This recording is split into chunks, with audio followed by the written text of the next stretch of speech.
Hey there, welcome to Startup Steroid.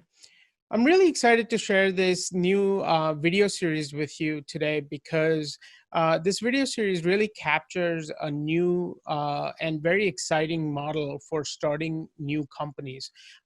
This story is about Launch Factory, and they're essentially what we call a startup studio.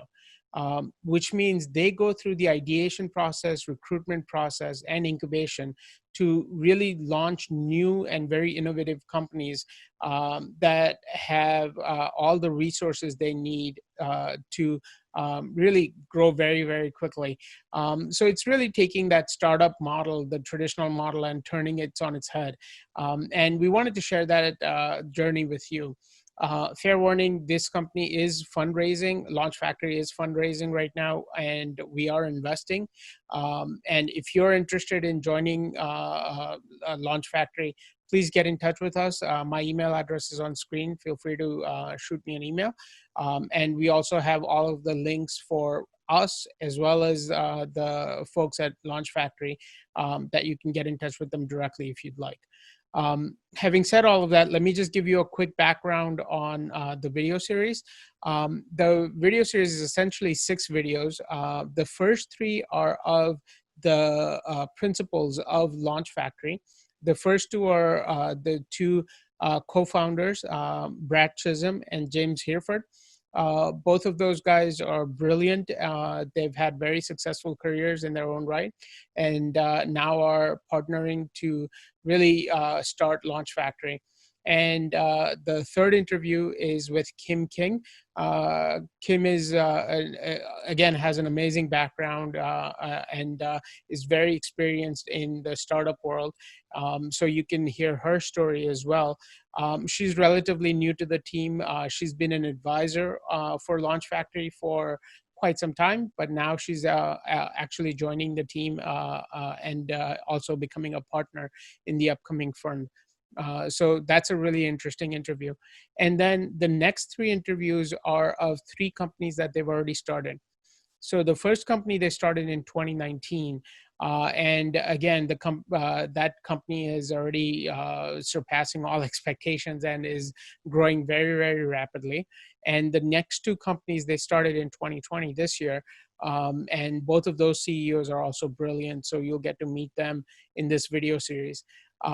Having said all of that, if you are interested in joining Launch Factory, investing in them directly, if you are interested in any of the 3 portfolio companies, please feel free to get in touch with me or anyone at Startup Steroid if you're interested. And we also have the LinkedIn profiles and contact information for Launch Factory directly. So you can click on them, connect with them over LinkedIn, or you can send them an email or a message directly. We'd be happy to answer any questions you might have. Having said all of that, let's get into the video series. Here's the first interview with Brad Chisum.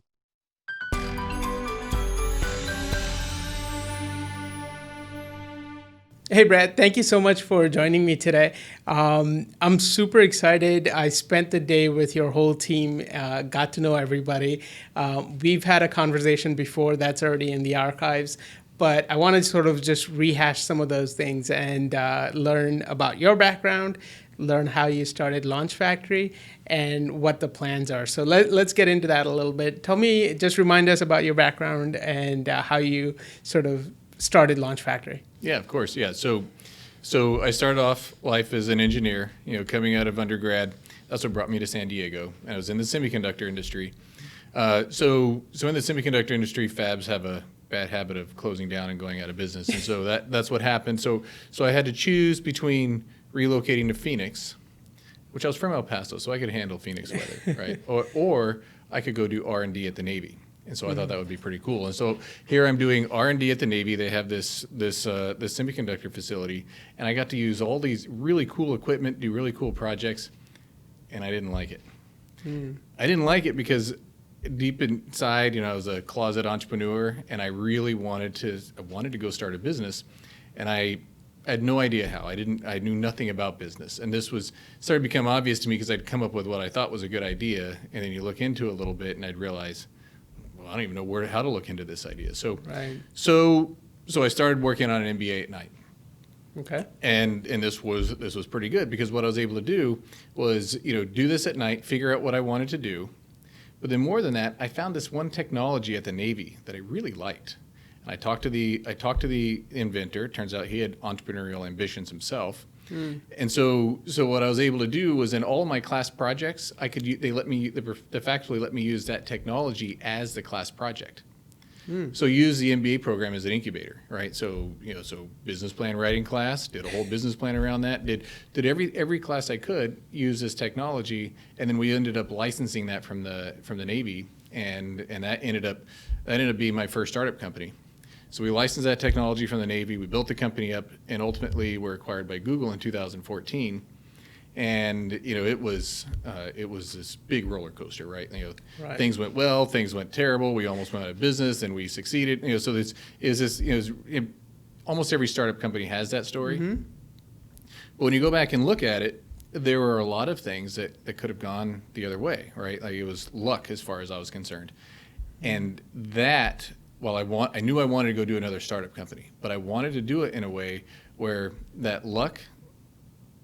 Can you make it more intentional? Is there something we can do? Can we understand what makes those things happen, and then be more intentional about it? And so a lot of that is the inspiration behind Launch Factory, because when you start looking at what it takes to make a successful company, or the negative version of it, why do startup companies fail? Right. They fail for common reasons, and they fail for common reasons that are preventable in many cases. And so this is where the vision for Launch Factory started to emerge. And by the way, sorry to cut you off, but that's a huge realization, right? Oh, that yeah. companies fail, and they fail for a common reason.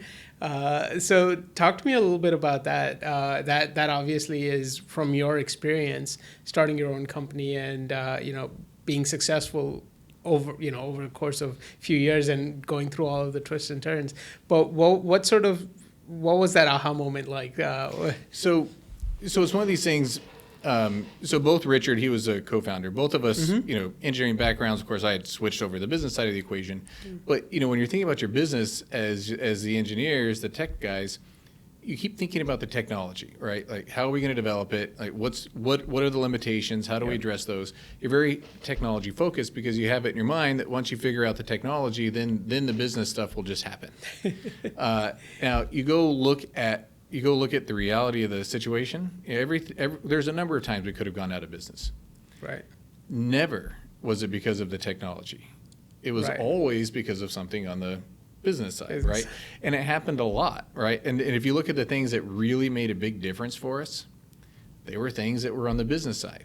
So it's not that the technology didn't matter, but what it is that if you're only focused on the technology, you're going to miss all of these problems on the business side that absolutely have to be addressed.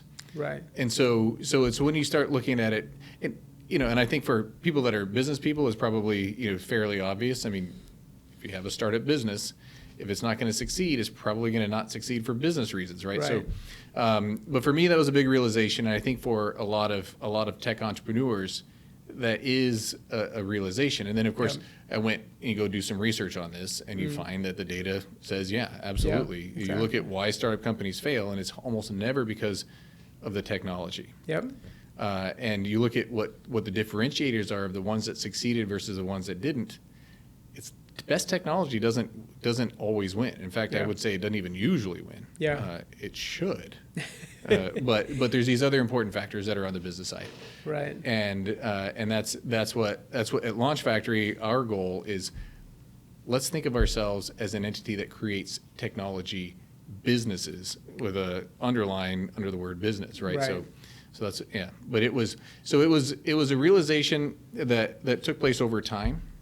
Mm-hmm. So it wasn't like one day I realized this, but it was as you reflect, you start looking at things. And for me, it started with realizing the certain individuals that were outside of my previous company's circle that actually were the ones that came in and were the big difference makers.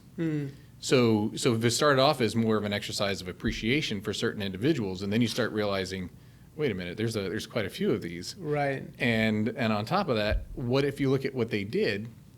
they weren't people that walked in with an idea for our technology, right? They are people that walked in with an idea for a business problem we had, and they knew how to solve it. Right. No, that's fantastic, and the sort of visualization in my head always is that if you have a train conductor, he can get you to any destination you want, but you need the train conductor. If you don't have it, you're done. You're not. You're never going to move. So that, to me, that's what it is. That's sort of the skill set that you need in a business, and you can have it in the business as a CEO or someone who understands the business end of it, or you can have it as advisors. I think that you stated, right, that you sort of experienced. So tell me so now you're sort of forming Launch Factory with the idea of bringing those advisors into the company. So tell me sort of how that sort of vision came to fruition, and how you put all of those pieces together. So, yeah, so one of the things, if you look at what these business problems are that can, cause, be devastating to companies, they're diverse in nature, right? Yeah. So you need a range of expertise. They can be industry specific, right? So it's not just, is it a finance question or go to market question. It's very much has to do with the business itself, and it's not always obvious who the person's going to be that has the solution, because sometimes this is through network contacts. So it's not necessarily, you can't always associate it with their job title. Right. So what you need is a network of people that, so people that are experienced, people that know how to achieve, that also have their own network contacts, and you have to keep them informed. And that keeping them informed is a big part of it, right? So, because we were able to break it down to the big difference makers for us, as in my previous company, there were 3 ingredients. They were motivated, they were interested in solving the problem. They were capable, so they had the ability to solve the problem. But most importantly, they were informed. They were aware of the problem. And the reason why that's most important is the biggest impacts are when the business in question doesn't even necessarily know what questions to ask or what help to ask for. Yep. But the person that understands on the outside, using their experience and knowledge, are able to propose a solution. Right. So and so that's where, by having this network at Launch Factory, where we have a bunch of people that are part of our organization, they're already bought in, so they're motivated. They want to help our companies, right? Right. And they're participating, right? These aren't passive, these are active people that are involved with us. We select people that have a wide range of capabilities when you add us all together, right? So you never know at what point someone's particular skills are going to be useful. But we operate as a network, and the network is kept informed, and by doing that, the solutions can come. Right. Absolutely, and that's such an important thing to also realize, that it's the network, it's the village, not just one person, right? Right. And having that village around any company, that's what's really going to make you succeed. So that's fantastic. So in the first 2 years, you guys started in 2018, but let's say 2019 and 2020, when you actually had the three companies in total form. What was the mindset going in? Because we've gone through the specific with James and with some of the other people about, the ideation process, the recruitment process.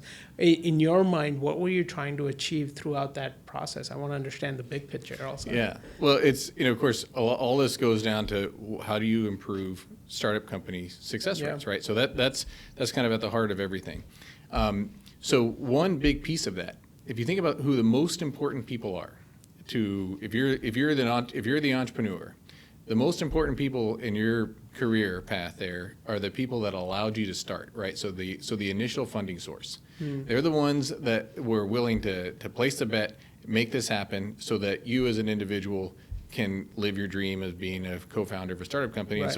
And that's always how I had my first round friends and family investors, and when you're in the role, there'll be moments where you kind of realize, hey, I'm getting to run a tech startup company. This has been my dream forever. Yeah. Why was I able to do that? It's these first round investors. Yep. And at the same time, often you end up on the opposite sides of the table with the investors, where you're negotiating, right? You're negotiating the terms of the investment. You're doing all of these things, when really you should be on the mission together. Right. And so with Launch Factory, because we moved the initial investors to the same place as bringing the founders in time, right? So they're all coming together at once, and all the terms and everything are pre-negotiated. Then our investors are now on the same side of the table. At least our initial investors, right, are on the same side of the table as our founders, and then therefore they also get to become part of the network that gets kept informed to help out our companies, but not just one company, but any of the companies in the portfolio. Right. So it's really trying to get this alignment. Yeah.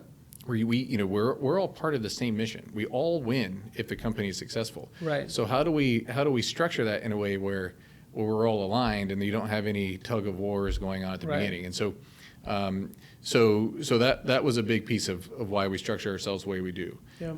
The other piece is one of the biggest causes of failures for early stage startup companies is they don't do their due diligence. They go after a given idea because of emotional enthusiasm as opposed to objective reasoning. Right. They didn't really take time to understand the market. And so there's people that get it right because they have sufficient expertise or maybe a little bit of good luck. Yep. But so often companies don't get it right. Right. So we needed to make sure that we've done the proper due diligence on any idea before we move on with it, right? Before we move forward with it. And so one of the challenges, if you are a traditional incubator or an angel group, one of the challenges they have is performing that due diligence. They'll all agree that the due diligence is important. Right. But if you're going to go look at 200 companies a year, how do you do the thorough due diligence on 200 companies per year? Right. And so we decided instead of trying to do due diligence on anybody that comes in front of us, instead we're going to look at the ideas independently, go really deep on the due diligence of the individual companies, and then move forward with them and find the right leadership to lead those companies. So it's also separating. The way we look at it, the way we select our founders is also due diligence. You're doing due diligence on the people, but we're separating that from the idea so that we can keep our focus on making sure that we get the idea right and then we get the people right. Right. And not try to merge the two together. I think that's such a huge insight also because, as investors, we look for the best jockeys, right? And we know that they can succeed. They're going to run through walls if we ask them to. So that's great, but now let's give them the best ideas, right? And if you can find the best jockey and the best idea, you have a winning formula, right? So you guys sort of figured that out instead of trial and error. Let's do this more sort of thoughtfully and intentionally. So I love that. That's fantastic. Let's take this a little bit further because now you have the best idea, best best jockey to execute on that idea. Now you're in the sort of the incubation phase, right? So the first company now, they've been with you for over a year now, almost a year and a half. The two other companies have been with you for a few months. What's that process like, and how are you sort of iterating on that? So come 2021, that'll be your third time around. Yeah. So one thing I told Rupak Doshi, the CEO of our first company, one thing I told him on his first day, I told him that it was my objective that he gets the worst of our incubation as OmniSync.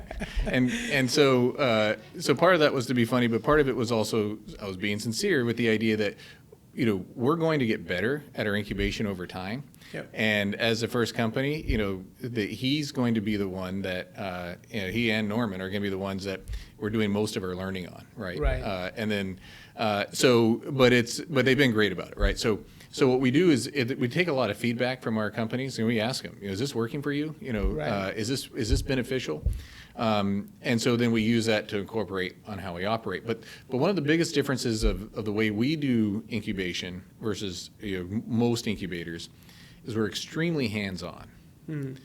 We get very involved. Now, we don't control, and that's important because there are other startup studios, we're a startup studio model. There are others that do this model that will also influence, put a lot of control over the companies. Right. And the problem with that is if you have somebody that's willing to be controlled, they probably don't have the correct entrepreneurial mindset. Right. Because an entrepreneur needs to be willing to move forward even without guidance, they need to be Right. willing to move forward when we have conflicting guidance. If they have to be told what to do, then they're not They're ready an yet to be an employee, entrepreneur. right. Exactly. Yeah. Right. So we get involved, but we don't have control. We actually don't have control. They have the majority of the equity. They have the majority of the voting rights, and we make sure to remind them of that on a regular Right. basis. We're also reminding ourselves of that on a regular basis because there's temptation, right? Right. Oh no, they're going the wrong way.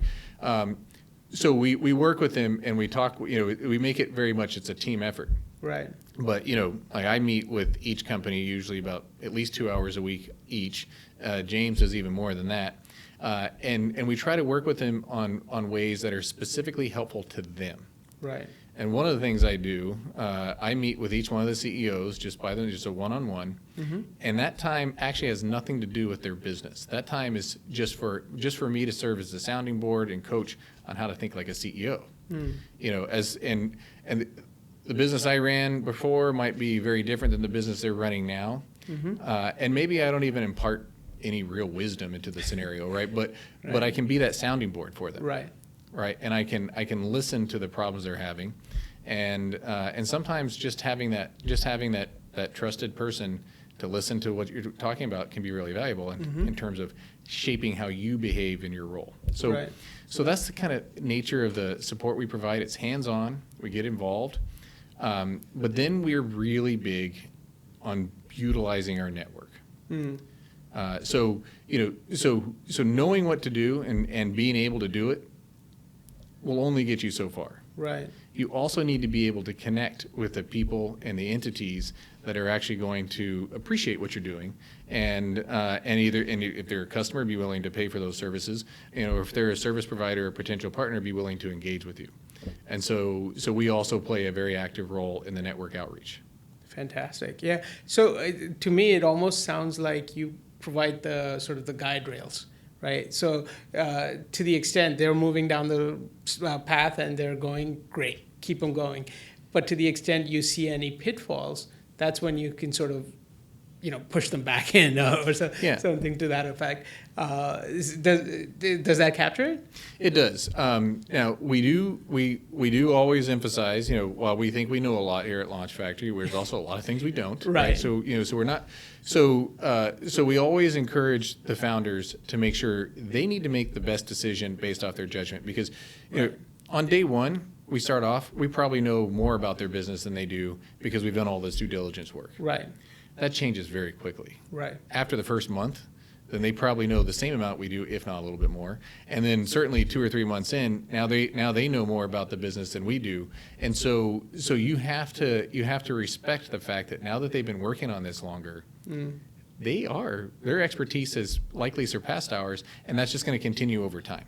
Right. So what you'll see is the nature of the guidance we give our companies over time becomes not distant, but it becomes a little bit less specific in terms of what we think they should do as a business. Right. Because we've already we know that they probably already figured this out, but that doesn't mean we can't be a really strong resource for them. Right. And it also doesn't mean when they come across new areas that they need to explore, right? Like maybe they want to investigate a new pricing model, or maybe they're thinking about taking their product into a different marketplace and they haven't done the due diligence over there. Right. Then in those times we can start becoming more specific again. Absolutely. In what we do. Now, when I say we isn't me all Right. the time. I mean, certainly I participate, but there's the daily team here at Launch Factory, and then it's also all of the advisors. And so each one of our companies gets 3 dedicated portfolio company advisors. Yep. We look at where does that business need the most benefit? What are the holes in the founding team that we can plug with the skill set of an advisor, and then we reach out to find the best advisors we can for them. And so and the other thing we do is those advisors, they're compensated by participating in Launch Factory's carry, so they Right. participate in the Launch Factory side. The founders aren't diluted by taking this advisory Exactly. support. This is important because all companies will always benefit by having strong advisors early in their early days. The early days is probably when it matters the most. That's when you need them. At the same time, that's when dilution matters the most too from your Right. from your cap table. And so we just remove that burden from the founders. They don't need to worry about trying to negotiate with these advisors or anything else. We already have our own compensation. We take care of that for them, and the advisors can focus on advising the companies, and the founders can focus on getting the advice that they need. Fantastic. So yeah, I mean the advisory concept is such an important thing, that you have this stable of amazingly successful people who are sort of guiding your entrepreneurs from day one, right? Because there's no way other startups get that benefit. And the fact that these companies are part of Launch Factory, they have this amazing team of people looking after them. I think that in itself is worth the investment. But I think that's great. So let's talk about the advisors a little bit more, because I want to explore this going forward. Now, so initially, you had one company, 3 advisors, great. Now you have two companies. You're adding 2 companies this year. Next year you'll have 4 more companies. So, what's the plan on getting additional advisors? What does your thinking look like? Because now, if you're thinking about 3 advisors each, it could be up to 12 advisors. Obviously, if there's any crossover, that's a different story. But how are you thinking about recruiting those advisors, attracting them to Launch Factory, having them stay engaged in the process also? Tell me a little bit about that. Advisor engagement is really important, right? Yep. But it's the first part of how do we find them? So there's really a couple of things that we have kind of going on in parallel. So one is we have our existing people that work with us that are available to advise, right? But we haven't necessarily identified who they're advising, but we know their skill sets. Right. So this means that when a company is ready, when we've worked with them and we've started to decide, okay, this is what they need, we can look at our existing group of advisors to see if there's any immediate fits. One of the things that's important is that the founders get to select the advisors, and the advisors get to select the founder. It's a two-way choice. Nobody's forced to take an advisor they don't want. Gotcha. And an advisor is not forced to advise a company. So it's not like want. you're assigning that. Right. You talk to that him. wouldn't work, Yeah. right? Everyone has to be completely motivated and interested, and so.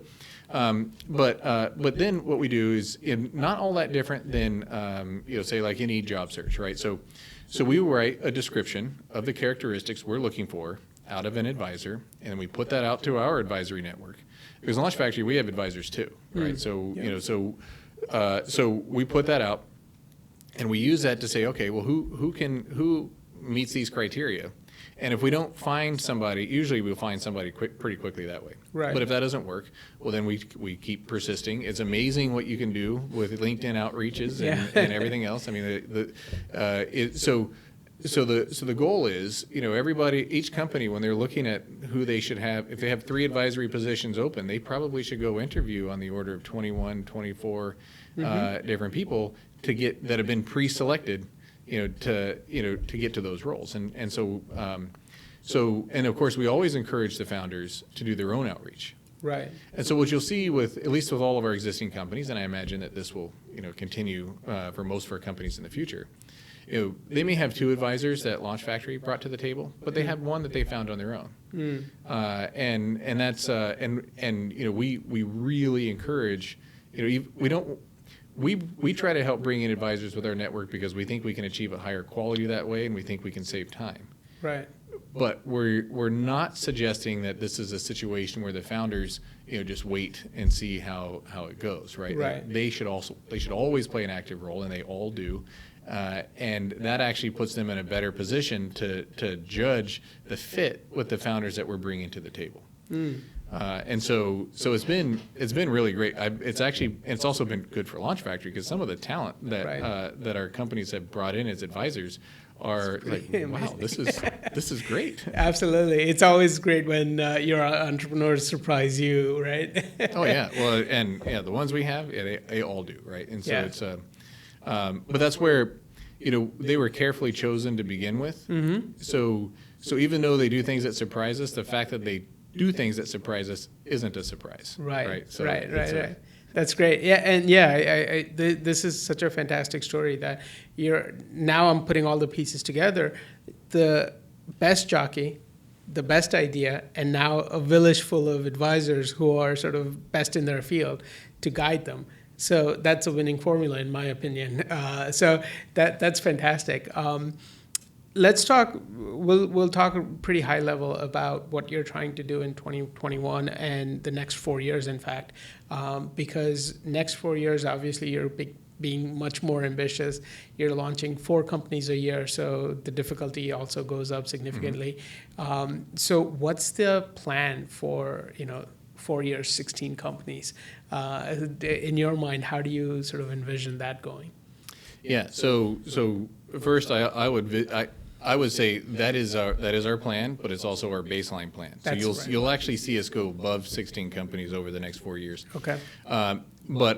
But what we do, the way we look at things here, if you want to know, how much more or how do we decide to grow more, we have 4 pillars here at Launch Factory. So the fundamental things that we do that we need to execute in a high quality way, and we have to be firmly convinced that we can do that for the number of companies we have. And if we can't, then we won't grow. So the 4 pillars are, the incubation. How many companies can we incubate in a quality way? And a lot of this has to do with advisor talent, but even has to do with other things like the amount of office space we have, right? Like it's so how many can we do in a high quality way? How many good ideas can we source? Because we're not going to give great people with a bunch of resources a mediocre idea. I mean, they'll fix it, but that goes against what we're trying to do. Right. We want to give really good people a really good idea. So how many can we reliably and consistently get? Right. Then there's the founders themselves. This is the most important one. If we are hitting our limit on being able to source talent, well, then that's not okay. So we need to be convinced that we will reliably get the number of founders we need to start that number of companies. And then the 4th one is the funding. Right, we need to be confident that we are able to secure the funding that we need to get to those companies. And the funding one is probably if you never want to say it's easy, but if we have it nailed on the other 3, then the funding will happen. Yep. But you need to be able to show investors that we've nailed it on those other 3, and that's why the growth is justified. Absolutely. This is fantastic. Before, I want to talk way more about funding and about actually what you're trying to achieve with it, but that has to be on our private site. We're not allowed to market, as you know. So if the investors are watching, they're welcome to log in and view that information. But before we wrap it up, do you have any other thoughts, sort of parting thoughts for people who are watching about Launch Factory and about the next 4 years? So, the way I like to think about things at Launch Factory, we're trying to bring innovation to the way startups are created. And it's kind of an interesting thing, right? Like you think of, startups are famous for bringing innovation into the world. Yeah. But the way startups come to be has really been relatively stagnant. There's been some great things you've seen on the funding side, right? Like you now have crowdfunding, and there's been some movement there that should have happened earlier. But the way that companies come to be to begin with has been relatively stationary. And it's our vision, our goal, to bring innovation to the way startups are created that'll then turn into greater value for the investors, greater innovation from our startup companies. Yep. One of the tragedies in my mind, this is part of my technical side coming in, but one of the tragedies is when you see really great innovation get stuck on the shelf someplace or never make it to the marketplace because the business didn't execute. Yep. And if we can be part of reducing that waste and making things more productive, then we've accomplished our mission. Absolutely. That's fantastic mission, and I wish you all the luck. And thank you so much for having us today in your offices, allowing us to meet with your whole team, and spending this time with us. I really appreciate it. Oh, well, thank you very much. Thanks. Thank you so much for watching that interview with Brad Chisum. He's fantastic, and his whole team is great. If you're interested in investing in Launch Factory, or if you have any questions for Brad or for myself, please send me an email. My email address is on screen. We'll be happy to communicate back to you any answers that you might be looking for. If you're looking for more information about the fund that they're raising, please log in as an investor on startupsteroid.com, and we'd be happy to share that information with you also. And last but not the least, if you want to continue learning more about Launch Factory, go to the next video, which is James Hereford. He is the co-founder and COO of Launch Factory. And we really get into all of the nitty gritty with him in this interview. So make sure you check that out, and I will see you in the next one. Bye.